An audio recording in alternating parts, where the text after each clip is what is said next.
How did the Buddha spend his last day? According to Theravada Buddhism, whether to be vegetarian or not is entirely up to the individual. They believe that Buddhism emphasizes the purity and cleanliness of the mind over the purity and cleanliness of food. This issue is often hotly debated, mainly by those who follow Mahayana Buddhism, which advocates vegetarianism, and by those who comment on Buddhism based on the Buddhist precept of non-killing.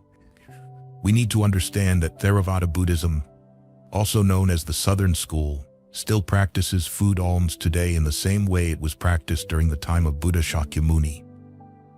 Buddhism advocates that monks and nuns should let go of all worldly attachments. Once you become a monk, you must give up pursuing a livelihood through labor. Only in this way can one focus on practicing to attain enlightenment.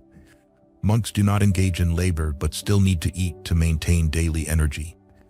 Therefore, they can only live by begging for food, which is essentially asking for alms. This is also a form of morality among the sects in India at that time. They believe that monks begging for food is also an act to create a good connection with sentient beings, helping everyone to form a bond with the Buddha and providing an opportunity for people to practice generosity and accumulate merit. Therefore, most people see monks from the Theravada tradition begging for alms. Those who beg for food cannot request that the donor prepare the food according to their preferences, as if they were in a restaurant. Thus, from the Buddha's time until now, this tradition of accepting whatever food is given during alms rounds has remained unchanged. Secondly, Theravada Buddhism advocates vegetarianism in the form of the 3 pure meats, which means they are allowed to eat 3 types of meat. First, meat they have not seen killed. Second, meat they have not heard the killing of the animal. Third, meat with no suspicion that the animal was killed specifically for them. Monks who eat such food do not violate the precept of non-killing. This was established by the Buddha and recorded in the Vinaya monastic code. It is said that when the Buddha was teaching, a monk named Devadatta suggested that the Buddha enforce vegetarianism and ban the eating of meat and fish. The Buddha flatly rejected this proposal. The Buddha probably had practical reasons and considerations for the social context of that time, as vegetables were not abundantly cultivated in the northern regions of ancient India, especially during drought seasons. For example, later on, it would have been very difficult for places like Tibet to sustain a vegetarian diet due to the scarcity of vegetables and fruits, while livestock were abundant. This shows the Buddha's wisdom in foreseeing the future of humanity. During the Buddha's time and even today, Theravada monks still live on alms food, which depends on the generosity of lay people. If monks were to demand only vegetarian food, it would inadvertently burden the donors who provide daily meals for the monks. In reality, most people in these regions make it a point to prepare food for the monks once a day, keeping some for their families. Most of these lay families traditionally consume meat, as was the custom since the Buddha's time. Therefore, Theravada monks accept and eat whatever is given to them, even meat, as long as it falls under the 3 pure meats principle. Additionally, since Theravada Buddhism prohibits monks from accepting monetary donations, they do not have the opportunity to buy food and choose what they eat. Even if they wanted to be vegetarian, they rely entirely on the alms food provided by the villagers and donors daily. Even when they cook within the monastery, the ingredients are donated by lay people. In contrast, Mahayana Buddhism, especially in China, later rejected this practice. They believe that vegetarianism means absolutely no consumption of meat or fish, only vegetables, fruits, and beans. Why is there a difference between Theravada and Mahayana Buddhism? This can be traced back to Emperor Wu of Lian, also known as Lian Wudi, during the southern Lian dynasty in China. Emperor Wu was a devout Buddhist. During his reign, he built hundreds of temples to promote Buddhism. Not only that, but he also left the palace 3 times to become a monk, diligently reciting scriptures and praying for the people's blessings. Emperor Wu was a devout Buddhist, reading all types of Buddhist scriptures, with his favorite being the Shurangama Sutra. In it, the Buddha said, "Those who cultivate samadhi must be freed from killing. If one does not cut off killing, they cannot exit the dust. Even if one has much samadhi, if one does not quit killing, they will fall into the path of demons. Superior ones will become mighty demon kings, middling ones will become flying yakshas, and lesser ones will become earthbound rakshasas. These demons may also claim to have achieved supreme enlightenment. After my parinirvana, in the Dharma-ending age, these demons will flourish, claiming one can achieve enlightenment while eating meat. You should know that those who eat meat, even if they achieve enlightenment, are akin to demons. When their blessings are exhausted, they will fall into the sea of suffering. They are not my disciples. Such people kill, devour, and consume each other endlessly. How can they escape samsara?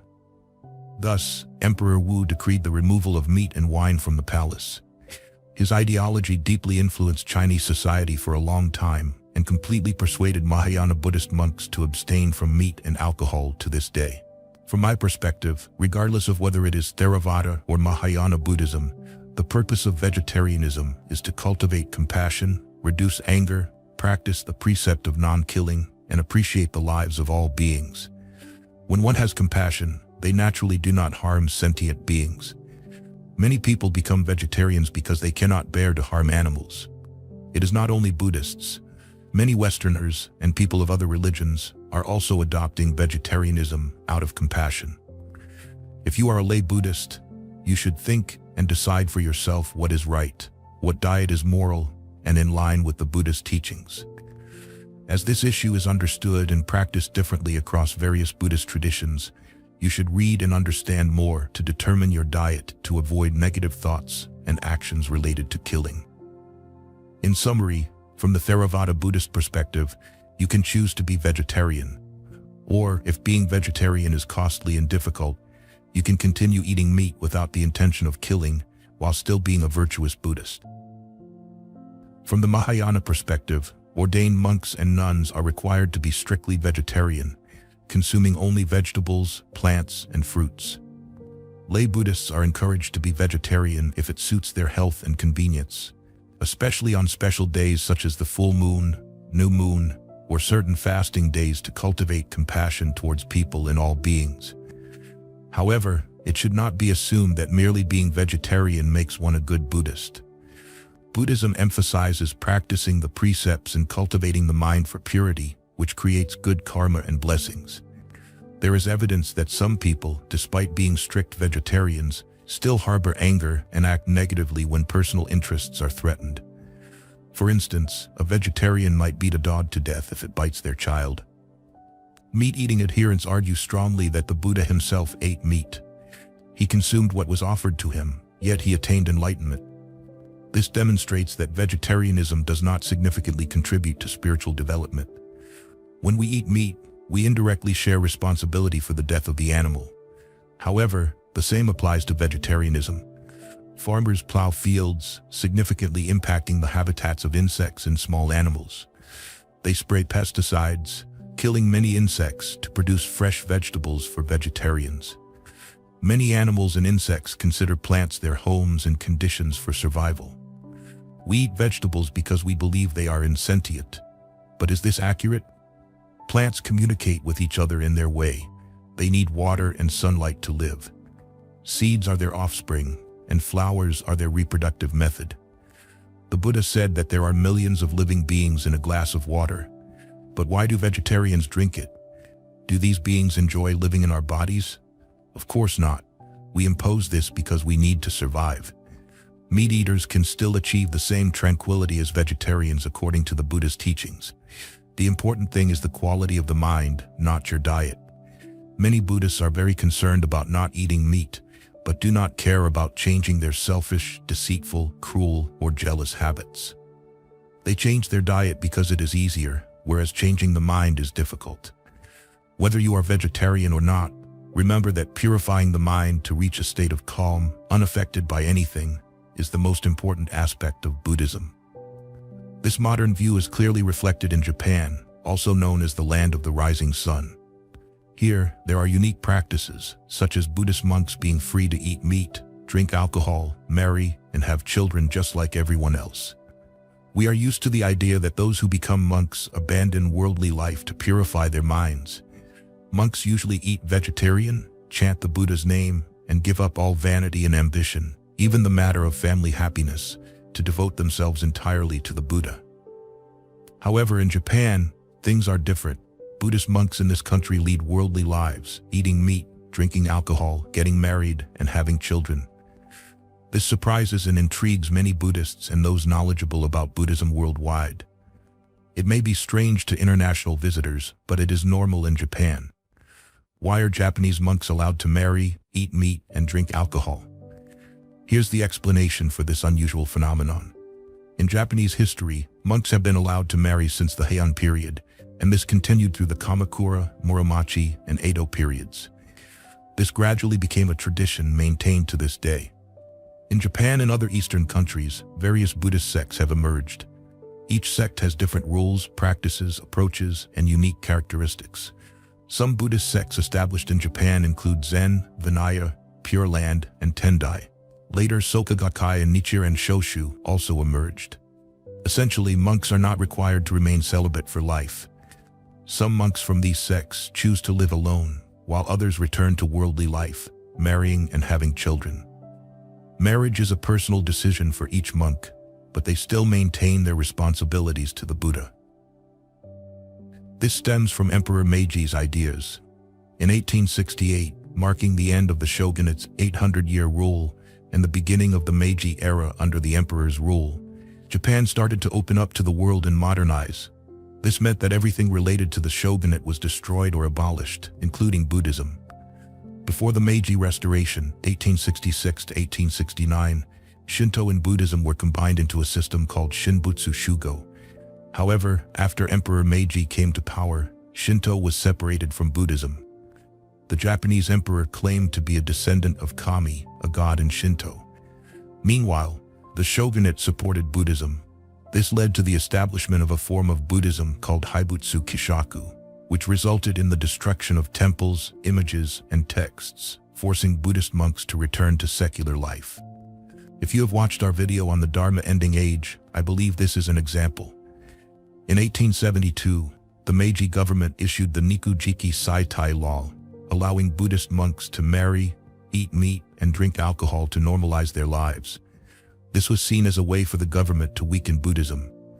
Some monks chose to remain celibate, but most, after the Nikujiki Saitai law was issued, led to the majority of Buddhist sects in Japan adopting a hereditary system.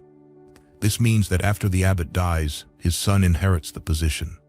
A notable example is Shinran Shonin, 1173–1263, the founder of the Jodo Shinshu sect of Japanese Buddhism. He married openly and had 7 children.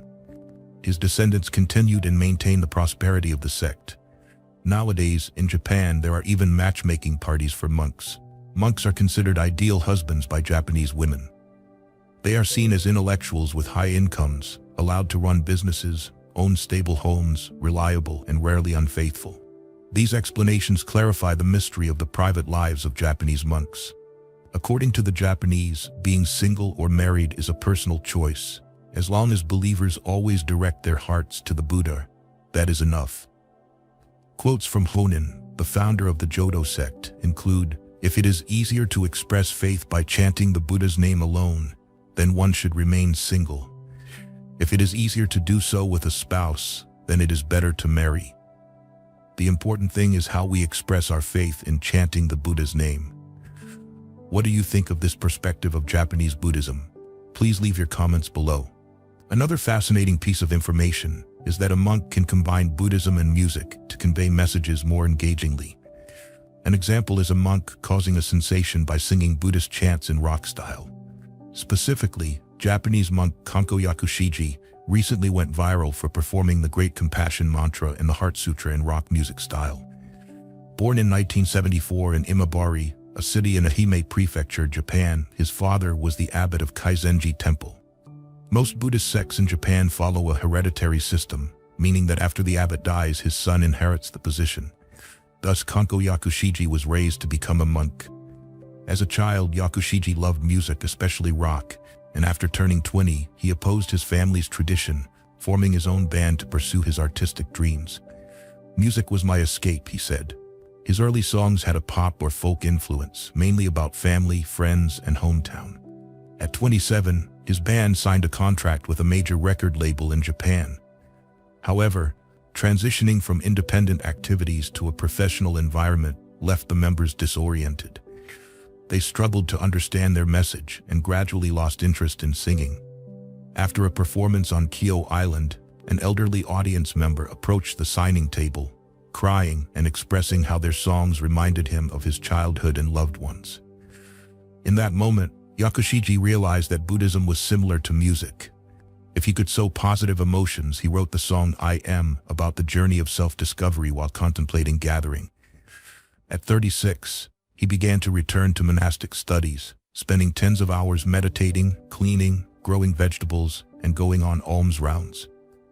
In 2016, while setting the Heart Sutra to music, Jakushiri considered conveying Buddhist messages in his own way. The monk combined sutras with electronic music, and videos of his performances of the Heart Sutra and Great Compassion Mantra attracted millions of views on YouTube. Directly addressing faith in Buddhism during the pandemic, many commented that the monk's videos helped them feel at peace. He spoke about the struggle between his artistic self and his Buddhist self in Transinko. I am no longer trapped by any identity. I am a monk who happens to like music. I am just myself and convey the message I want. Many people say that the Buddha entered nirvana after eating rotten pork. What is the truth of this story, and why did the Buddha abandon the path of extreme asceticism? Let's explore this in today's video. The Buddha abandoned the ascetic path and self-mortification to the point of near exhaustion. He realized that merely meditating and anchoring the mind in infinite emptiness, as taught by ascetic teachers, would never end the suffering in the realms of desire, form, and formlessness.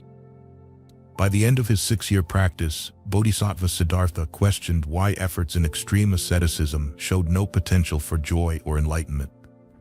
Therefore, he abandoned the path of extreme asceticism. He also recognized that just meditating and anchoring the mind in infinite emptiness would not end the suffering in the 3 realms. Thus, Prince Siddhartha decided to follow his own middle path. In his period of asceticism, he became like a skeleton. Prince Siddhartha studied with 2 renowned Hindu Brahmin teachers, Arata Kalama and Udaka Ramaputta. They taught him to reflect on the illusory nature of all phenomena and practice tranquil meditation. However, he quickly realized that these teachings would not end the suffering in the realms of desire, form, and formlessness. So the prince went to a forest near the Nairanjana River and joined a group of 5 ascetic monks, Kondana, Vapa, Bhadia, Mahanama, and Asaji. These men would later become the Buddha's first 5 disciples. During this time, the prince rigorously applied ascetic practices, meditating on vast awareness like emptiness. The scriptures record that in the first 2 years, he ate almost nothing but a few sesame seeds. In the next 2 years, he only drank water, and in the last 2 years, he consumed no food at all. During this period of severe asceticism, his body became emaciated, dark, and skeletal. People called him the Dark Sage. He did not move, sitting in silent meditation like a rock, until ants built a nest beneath him. Water buffaloes and shepherd boys were amazed by this strange dark sage. Some mischievous boys even heated iron rods and poked his ears to tease him. Near the Nairanjana River, where the Buddha practiced asceticism for 6 years, there was a large village. Only 2 beautiful girls named Shagata and Sulya lived there. They had heard many wonderful things about Prince Siddhartha, such as his extraordinary appearance, outstanding talent in all 64 arts, and immense kindness and generosity. For 12 years, the 2 girls maintained their virtuous conduct and silently prayed to become concubines of the prince, unaware that he had renounced worldly life. One day they received a divine omen instructing them to offer food to 2 ascetic monks to fulfill their wishes. Overjoyed, they milked 500 red cows, cooked a pot of milk porridge, and kept it warm overnight in a clean corner of their house. The next morning, the porridge was delicious, with a smooth milk cream surface showing 8 auspicious symbols. 2 celestial beings, Brahma and Indra, disguised themselves as 2 ascetic monks, and the girls believed they were the ones to whom they should offer the food according to the divine omen. When the girls joyfully offered the milk porridge, Indra instructed them to first offer it to Brahma. But Brahma taught that offering the food to a celestial being or deity would accumulate more merit. Then the two celestial beings revealed their true forms, saying that offering the food to Bodhisattva Siddhartha, who was practicing asceticism by the Niranjana river, would multiply their merit and fulfill all their wishes. Obeying, the girls placed the porridge in a precious bowl and offered it to the Bodhisattva. When they found him, emaciated and exhausted, with his eyes closed and faint breathing, the girls were overjoyed because they knew they had found the right Bodhisattva as instructed by the celestial beings. They offered the precious bowl of delicious milk porridge. After consuming the porridge, he placed the bowl in the Niranjana river, vowing, "I vow to attain ultimate enlightenment. If my vow comes true, this bowl will float upstream." Immediately, a whirlpool caused the bowl to float upstream. The Bodhisattva then crossed the Niranjana river. A farmer offered him a bunch of kusa grass, which he used as a cushion for meditation, and then sat under a Bodhi tree, vowing, "If I do not attain enlightenment, I will not rise from this place." For 49 days and nights, he meditated under the Bodhi tree, recognizing that asceticism did not lead to liberation. Prince Siddhartha decided to abandon the path of asceticism. He accepted a bowl of milk from Sujata, bathed in the Niranjana river, and began a practice of introspection following the middle way, avoiding extremes.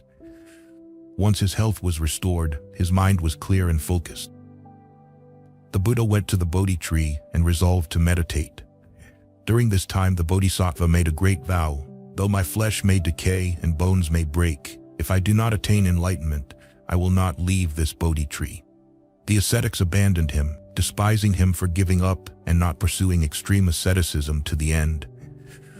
Alone in the dangerous wilderness, facing countless dangers, the Bodhisattva entered meditation with unwavering determination and a diamond-like resolve. 49 days and nights of meditation under the Bodhi tree involved a fierce battle against inner demons and external obstacles. In the end, he achieved a great victory on the final night before wisdom burst forth. The scriptures record that the Bodhisattva approached ultimate enlightenment by sequentially entering the first, second, third, and fourth jhanas. On the foundation of the fourth jhana, the Bodhisattva utilized his pure, untainted, flexible, usable, awakened, stable, and unshakable mind. Directing this mind towards enlightenment, he recalled his past lives in great detail. This was the first wisdom, the knowledge of past lives, which the Bodhisattva attained during the first watch of the night. Wisdom and tranquility arose, but the Bodhisattva remained mindful and continued to direct his mind towards understanding the phenomena of birth and death of beings. He saw clearly that the actions of each person are the factors leading them through the cycle of birth and death in the three realms. The Bodhisattva attained the divine eye, the second wisdom, during the middle watch of the night and the last watch of the night of enlightenment. As the morning star arose, the Bodhisattva achieved the knowledge of the destruction of the defilements, shattering the darkness of desire, existence, and ignorance, and wisdom burst forth. He proclaimed, "I am liberated, birth is destroyed, the holy life has been lived, what had to be done has been done, there is no more coming into any state of being." He attained supreme perfect enlightenment and was honored as the Buddha with 10 epithets: Tathagata, Arhat, Samyaksambuddha, Vidyakrana Sampanna, Shagata, Lokavidu, Anuttara, Purushadhammasarathi, Sastadeva Manushyanam, and Bhagavat. Throughout countless eons practicing the Bodhisattva path, and in this current lifetime, the Bodhisattva Siddhartha endured many hardships, sacrificing even his life to achieve enlightenment. The Shakyamuni Buddha under the Bodhi tree attained the three knowledges: knowledge of past lives, divine eye, and knowledge of the destruction of the defilements on the night of his enlightenment. These three knowledges are the insight of meditation that the Buddha developed and accomplished based on the foundation of the four jhanas. This discovery of the Buddha later became the fundamental principle for the practice and realization of his monastic disciples. The Mahashihanada Sutta summarizes the practice path of a monk by progressing through the first to the fourth jhanas. From the fourth jhana, they focus on insight meditation on impermanence and non-self, eliminating the 10 fetters to sequentially attain the 4 fruits and ultimately achieve nirvana. You can refer to the sutra for effective practice methods. On the second waning night in the Sala forest, the village of Para, Shakyamuni Buddha entered nirvana. For the enlightened ones, they can manifest entering extinction through various conditions such as ascending into the sky or entering meditation to pass away. But Shakyamuni Buddha chose to enter extinction through the condition of illness after consuming the last meal containing poisonous mushrooms offered by the blacksmith Kunda. Why did he choose this method? This may be a question for many Buddhists, especially those studying Buddhism through texts written by Western Buddhist scholars. Firstly, let's talk about the layman Kunda, who invited the Buddha and the monks to receive the last meal offering the next day. The Buddha accepted after delivering a sermon to Kunda and his 15 colleagues. The next day, the Buddha and the monks went to Kunda's house. After the Buddha and the monks were seated, Kunda respectfully presented the Buddha with a bowl of mushroom soup that he had specially prepared for the Buddha. When the Buddha accepted the bowl of mushroom soup from Kunda, he told Kunda, "Do not offer the remaining mushroom soup to the other monks." Kunda complied and withdrew. The original term Sukarmadava was translated by Western scholars as truffle. According to the English dictionary, truffle has 4 meanings. First, a soft food for pigs. Second, a food that pigs like very much. Third, tender pork. And fourth, ground dried pork. Additionally, the term Sukara Madhava is a combination of 2 words, Sukara meaning pig and Madhava meaning tender. Due to this meaning, some Westerners have assumed that Kunda offered a bowl of ground dried pork soup to the Buddha, and the Buddha was poisoned by eating this pork soup. According to other scholars, Sukara Madhava means a delicacy, a food that wild pigs like very much. Setting aside all scholarly debates, we need to understand that Kunda was a lay Buddhist who knew that the Buddha was accustomed to eating vegetarian food. He was sensitive enough to empathize with the suffering of sentient beings. So how could he offer a bowl of ground pork soup? Second, why did the Buddha instruct Kunda not to offer the remaining mushroom soup to the other monks? Did the Buddha know that the mushroom soup was poisonous and that it was his time to enter nirvana, so he did not want the other monks to eat it? Third, if it was ground dried pork soup, why would it be considered precious enough to offer solely to the Buddha? Therefore, it is very likely that this was mushroom soup, as this type of mushroom is very rare and only grows at the base of sandalwood trees and can only be found in the forest. These are the questions and differing opinions, and we present them here for discussion. I would like to quote a passage from the Digha Nikaya, translated from the original Pali. After the night had passed, the blacksmith Kunda prepared hard and soft foods and a dish of mushrooms, and announced to the Blessed One, "Venerable Sir, it is time, the meal is ready." In the morning, the Blessed One put on his robe, took his bowl, and went with the community of monks to Kunda's house. When he arrived, they sat down on the seats, prepared. After sitting down, the Blessed One said to Kunda, "Kunda, serve me the dish of mushrooms you have prepared. Serve the hard and soft foods to the monks." "Yes, Venerable Sir," Kunda replied. Then the Blessed One said to Kunda, "Kunda, whatever is left of the dish of mushrooms, bury it in a hole. I do not see anyone in this world with its gods, Mara and Brahma, among this generation with its ascetics and Brahmins, its princes and its people, who could digest it except the Tathagata." "Yes, Venerable Sir," Kunda replied. He buried the remaining dish of mushrooms in a hole, returned to the Blessed One, and sat down to one side. Then the Blessed One gave a discourse to Kunda. After eating the meal prepared by the blacksmith Kunda, the Blessed One was afflicted with severe illness, with bloody diarrhea, and endured great pain. Mindful and aware, the Blessed One endured the illness with patience. The Blessed One said to Ananda, "Ananda, there may be someone who will say, 'Friend, it is no gain for you, it is ill for you, that the Blessed One took his last meal from you and then passed away.' Ananda, you should dispel any remorse of Kunda by saying, 'Friend Kunda, it is gain for you, it is well for you, that the Blessed One took his last meal from you and then passed away. I have heard and received this from the Blessed One himself. By this deed, the merit of the blacksmith Kunda will lead to long life, beauty, happiness, fame, heavenly rebirth, and sovereignty." The lesson that Buddha left through his last meal to enlighten sentient beings is that someone who offers with a pure heart receives immense blessings for many lifetimes. After the Buddha accepted the meal offered by the blacksmith Kunda, he preached a sermon to Kunda. The sermon explained that those who offer meals before the Buddha's enlightenment and before his parinirvana receive immense blessings. From the sermon, we understand that it was the Buddha's compassionate intention to alleviate Kunda's worries about having offered the poisonous mushrooms to him. The two offerings confirmed by the Buddha to yield great blessings are Sujata's offering before Buddha's enlightenment and Kunda's offering before Buddha's parinirvana.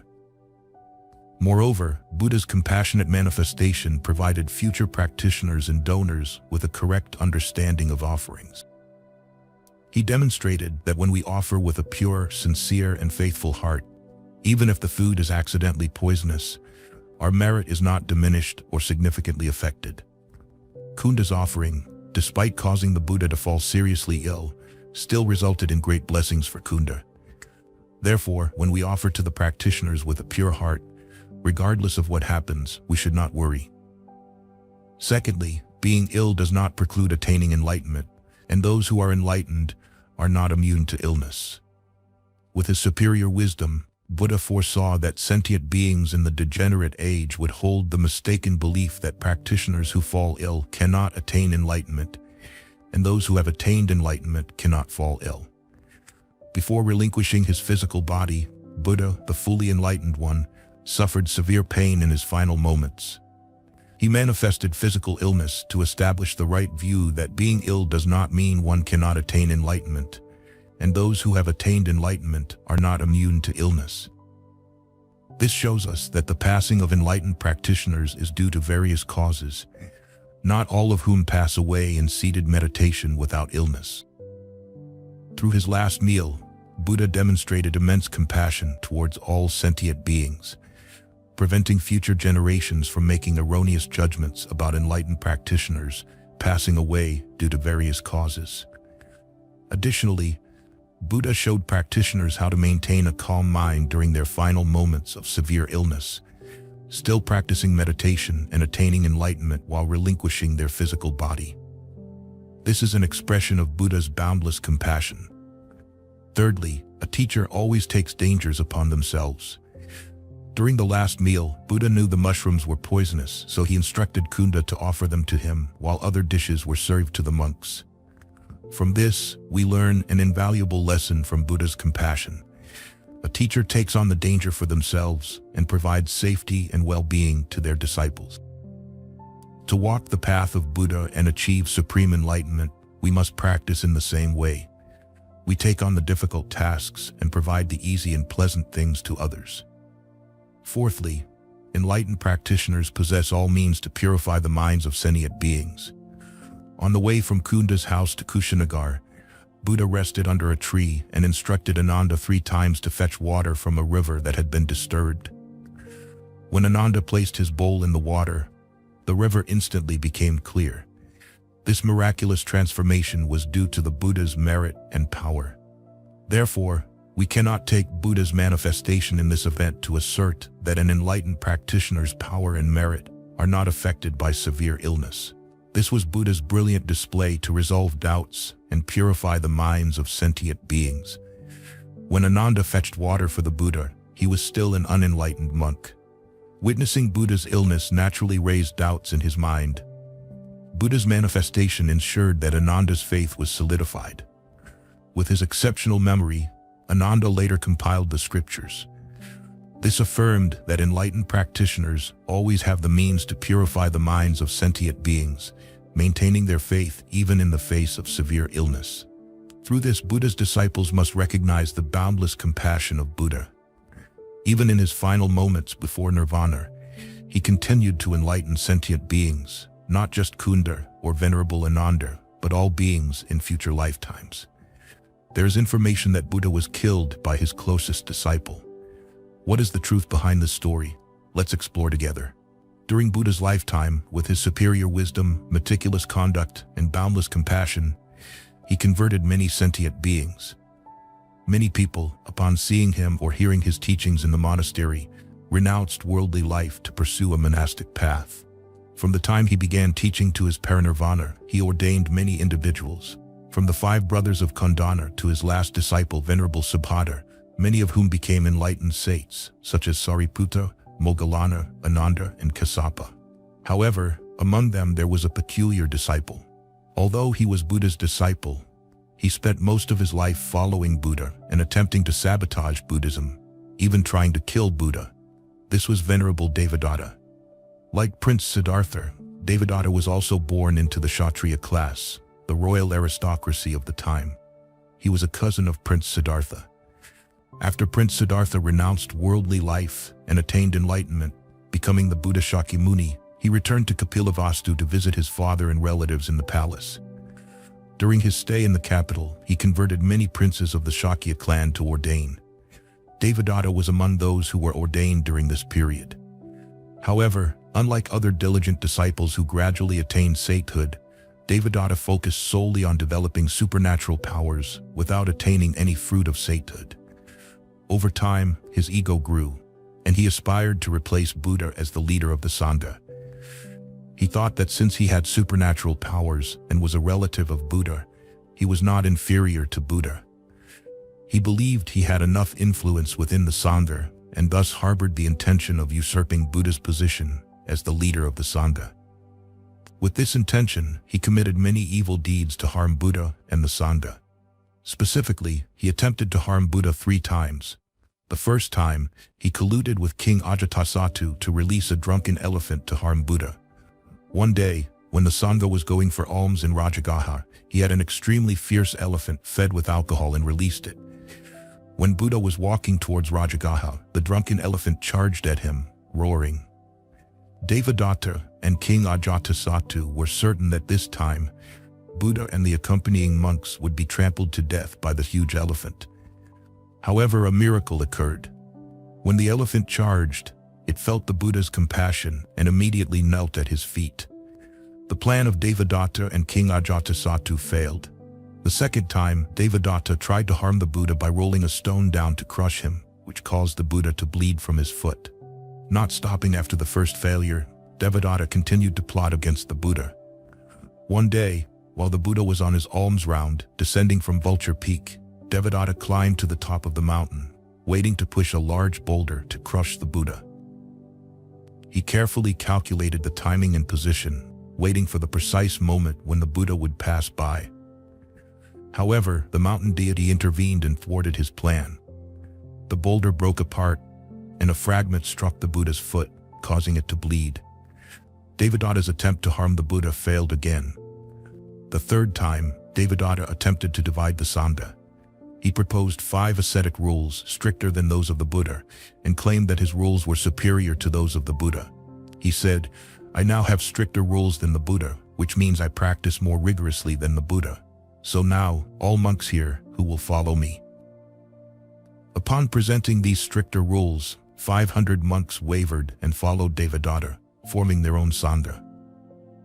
The Buddha then sent Sariputta and Moggallana to enlighten the 500 monks who had followed Devadatta, and gradually they returned to the Buddha. Eventually, Devadatta was left alone. At this point, he fell gravely ill. Realizing his mistakes, he sought to repent and return to the Buddha. He asked the monks to take him to the Buddha for repentance.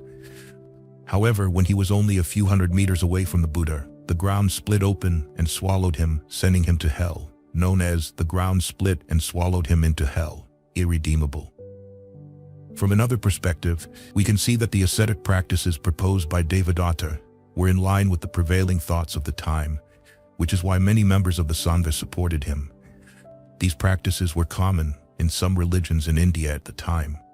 The influence of asceticism persists to this day, exemplified by Amar Bharati, a Hindu devotee who claims to have kept his arm raised since 1973.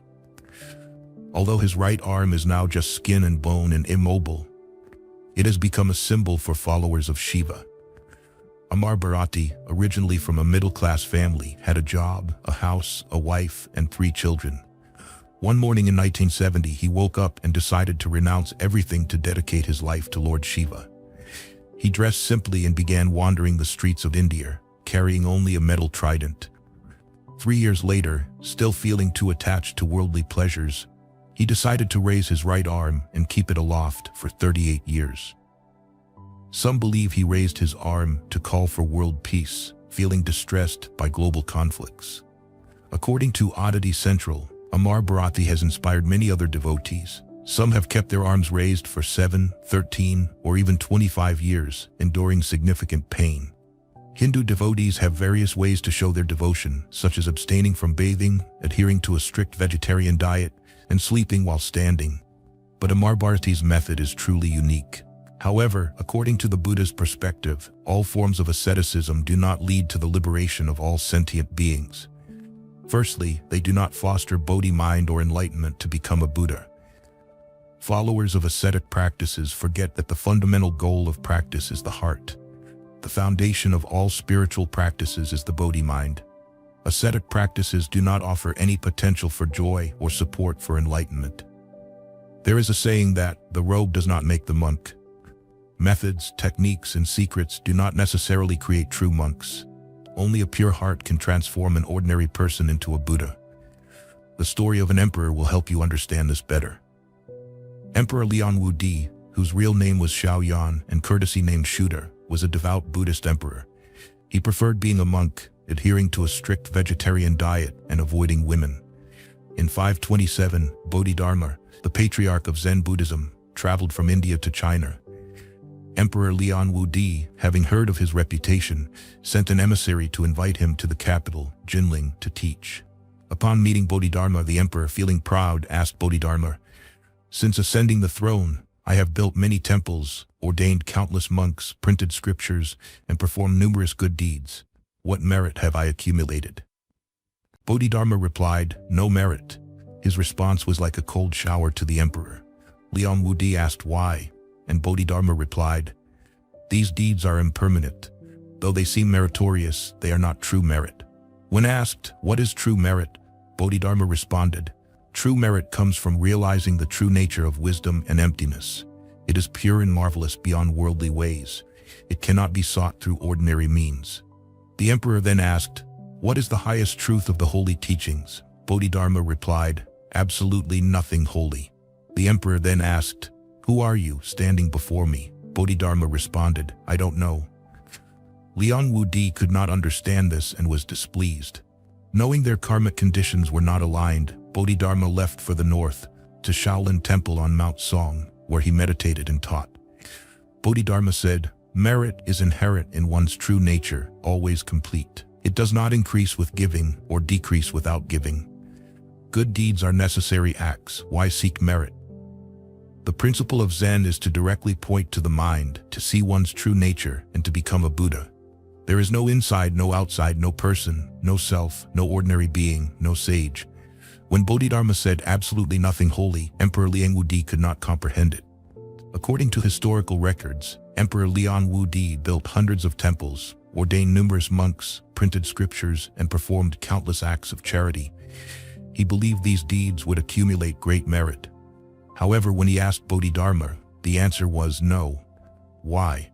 Some, not understanding the teachings, explained that the emperor did not personally carry out these deeds, so they held no merit. Later, this question was asked to the sixth patriarch Huineng, who explained, "Indeed, there is no merit." Emperor Liang Wudi did not understand the true Dharma and confused merit with blessings. Building temples, ordaining monks, printing scriptures, and performing charity are external acts that benefit others, which are called blessings. Blessings help reduce karmic obstacles, eliminate retribution, and bring good fortune and happiness, reducing obstacles on the path. However, they do not free us from the cycle of birth and death. Merit comes from internal practice, benefiting oneself through adhering to the Buddhist teachings, constantly chanting, observing precepts, practicing meditation, and developing prajna wisdom. Merit helps us cross the sea of suffering, reach the shore of enlightenment, and attain liberation. Merit is beyond the cycle of birth and death, transforming an ordinary person into a bodhisattva, into a Buddha. We engage in activities such as establishing temples, contributing to their construction, participating in their development, and promoting the activities of temples in the Buddhist community. This helps provide facilities for others to practice, thus aiding the expansion and strengthening of Buddhism, enabling it to reach and convert many more people. Emperor Lian Wu Di confused blessings with merit. These activities benefit many people, which naturally brings us immense blessings. However, if we do not cultivate our minds, study the scriptures, observe the precepts, practice meditation, or develop prajna wisdom, all these external activities, while beneficial to others, do not contribute to our own enlightenment and liberation. Why is that? Because our inner greed, anger, and ignorance not only remain but may even increase. The delusion and afflictions do not diminish but instead become denser as we become attached to the idea that we have done so many beneficial deeds which few can match. Consequently, our arrogance and pride grow, leading to more delusion. For example, some people donate to the poor or offer a sum of money with the hope of winning the lottery, having a successful business, achieving great profits, winning competitions, ensuring family peace, having good fortune in love, achieving all their desires, and so on. When greed increases to such an extent, how can there be merit? Such actions only generate limited blessings proportional to the money given. Small seeds yield small fruits. It cannot be otherwise. We should diligently perform all good deeds and then forget about them, without clinging to or boasting about our contributions or hoping for rewards. By reducing our desire for fame and lessening our attachment to the self, our actions will benefit both others and ourselves, creating both blessings and merit. Therefore, the first step to achieving spiritual fruit is to maintain a pure mind. It can be concluded that Devadatta symbolizes the inner demons within each of us, representing the greed, anger, and ignorance of sentient beings. The Jataka tales mention many instances of enmity between the Buddha and Devadatta. Whenever Bodhisattva Siddhartha appeared in the world to teach, Devadatta would follow to find ways to harm him. Whether the Bodhisattva manifested as the king of elephants or monkeys, Devadatta would appear as a hunter. When the Bodhisattva appeared as a wise and kind merchant, Devadatta would appear as a malicious and cunning trader. This shows that not only in this life, but in many previous lives, Devadatta has always followed the Buddha to sabotage him. However, with infinite compassion, despite all the crimes Devadatta committed, the Buddha ultimately forgave him and predicted his eventual attainment of Buddhahood after paying off his karmic debts in hell and practicing to achieve enlightenment. In the Theravada scriptures, Devadatta is often seen as a malevolent figure who committed many sins. Conversely, in Mahayana scriptures, Devadatta is viewed as a bodhisattva practicing adverse actions, creating obstacles to the practice of others. By following and creating such obstacles, he helped Bodhisattva Siddhartha perfect the virtue of patience, paramita, leading to his ultimate enlightenment as a Buddha. The Buddha never saw Devadatta as an enemy, but always considered him one of his greatest spiritual teachers. Without Devadatta, the Buddha might not have attained enlightenment so easily. Devadatta symbolizes the adversities and challenges in life and on the path of Buddhist practice. We must understand that human wisdom matures in silence, while character matures in the storms. Like airplanes taking off against the wind or ships built to sail into the ocean despite storms, these sayings encourage us to overcome adversity and see challenges as opportunities for growth. Life's storms may knock us down, but after falling, we must stand up and continue moving forward. If we become discouraged by difficulties, stop, or even regress, we will never achieve results on the path of practice. Devadatta symbolizes obstacles and trials, while the Buddha represents one who has overcome these challenges. We must follow the Buddha's example to find peace and progress on the path to enlightenment. There will be people who envy and harm us, those who insult and defame us, and some who may even beat or wish us dead. How should we respond to them? Fighting hatred with hatred only perpetuates suffering, as the Buddha taught in the Dhammapada. Hatred is never appeased by hatred in this world. By non-hatred alone is hatred appeased. This is a law eternal. Indeed, retaliating with hatred only builds more animosity. In contrast, using compassion to transform hatred can dissolve it. Practicing Buddhists must cultivate love. It is easy to love those who love us, but the real challenge and virtue lie in loving those who hate us. Doing the difficult task is what defines a true practitioner. Additionally, we must feel compassion for those who harm us, understanding that they may suffer karmic retribution in the future. we should vow to use various means to guide and transform them. By cultivating compassion, we can gradually transform enmity into friendship and convert adversaries into good spiritual companions. Devadatta's story is a living lesson for future practitioners. We must introspect and recognize that neglecting inner cultivation while pursuing supernatural powers and fame leads to failure. Devadatta's mistakes serve as a warning: living within the Dharma without tasting its sweetness, living in liberation while remaining bound by delusion. To avoid his pitfalls, we must focus on inner cultivation, control our minds, and prevent negative thoughts from arising. Only then can we attain peace and liberation on the path of practice.